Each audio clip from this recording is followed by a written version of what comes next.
I was sipping my coffee when my phone buzzed with a notification. At first, I thought it was just another Instagram tag from friends until I opened it. My heart dropped. There, on my screen, was a beautiful engagement announcement using my wedding photos. My dress. My flowers. My face cropped out but still recognizable to anyone who had been there. The caption read, "Celebrating Madison and Trevor's new chapter. Couldn't be happier." Madison. My husband's younger sister. It felt like someone had punched me in the stomach.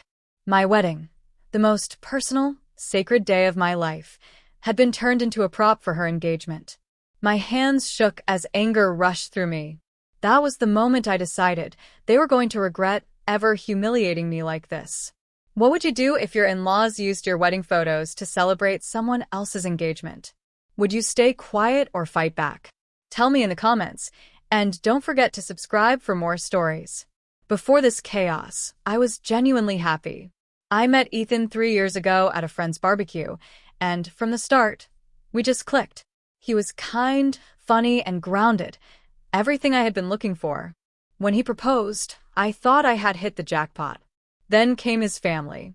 His parents, Linda and Mark, were polite but always had this subtle way of making me feel like an outsider. And his younger sister, Madison, she was the golden child.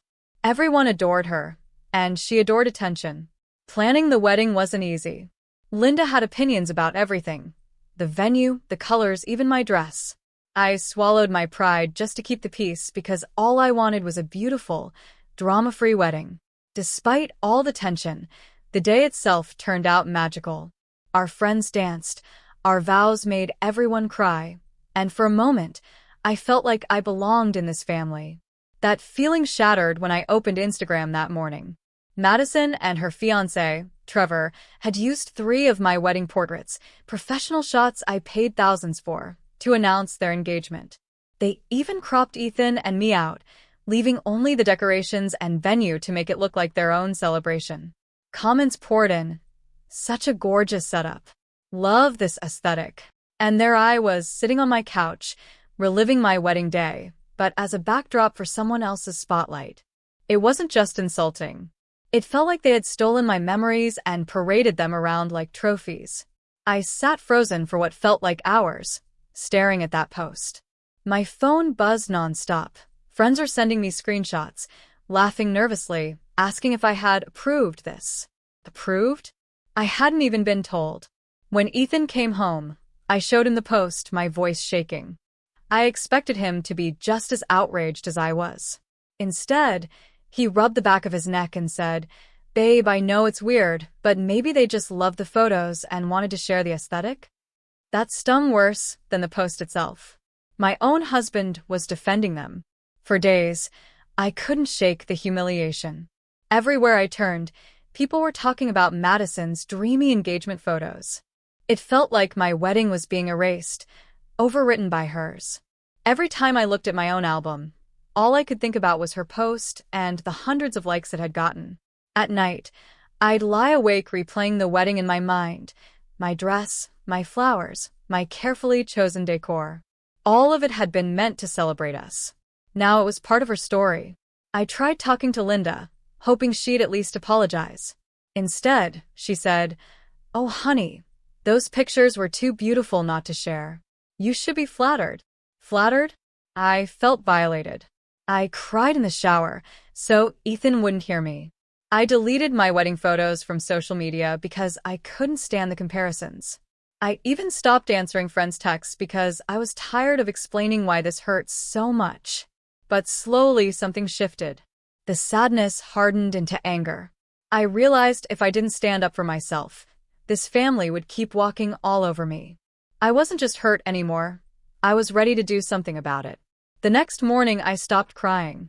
My tears had done nothing but make me feel smaller, and I was done feeling small. I started by taking screenshots of everything, the engagement post, the comments, even the date and time it was uploaded. I called our wedding photographer, Elise, and asked about image rights. She reminded me that technically I owned the photos, meaning I had every legal right to demand they be taken down. That was my first spark of hope. I didn't tell Ethan what I was planning. He still thought I was overreacting, And honestly, that made me even more determined to prove this wasn't just a picture problem. This was about respect. Instead of confronting Madison right away, I smiled whenever I saw her posts, acting like nothing bothered me. Behind the scenes, I was preparing, carefully, quietly, for a move they wouldn't see coming. Because when I finally acted, it wasn't going to be a conversation. It was going to be a statement. 2 weeks later, my plan was ready. I had spoken to Elise, my photographer, and together we drafted a formal copyright notice. It was polite but firm. Either Madison removed the photos within 48 hours, or she'd face a takedown request that could get her account temporarily suspended. I sent it to Madison directly with a calm message. These photos belong to me. You didn't ask. Take them down. At first, she ignored me. Then she replied with a laughing emoji. Big mistake. The next morning, I filed the formal complaint. Instagram acted fast. The entire engagement post vanished within hours. Not just that one. Every single photo that used my wedding images disappeared. Madison called me screaming. You embarrass me. People are asking why our announcement is gone. I didn't yell back. I simply said, you embarrass me first. To really drive the point home, Ethan and I made a joint post that evening, a professional photo from our wedding with the caption, "Reminder, this day belonged to us, not anyone else." Friends flooded the comments with support, and it was crystal clear who had crossed the line. Madison's engagement announcement eventually reappeared, but this time, it was a blurry selfie of her and Trevor with a store-bought cupcake. I didn't feel guilty for a second. Watching her lose control of the narrative, seeing her have to scramble, was the sweetest justice I could have asked for. For the first time since that awful day, I felt like my wedding was mine again. When the dust settled, I finally had time to breathe. At first, I wondered if I had gone too far. After all, it was just a few photos.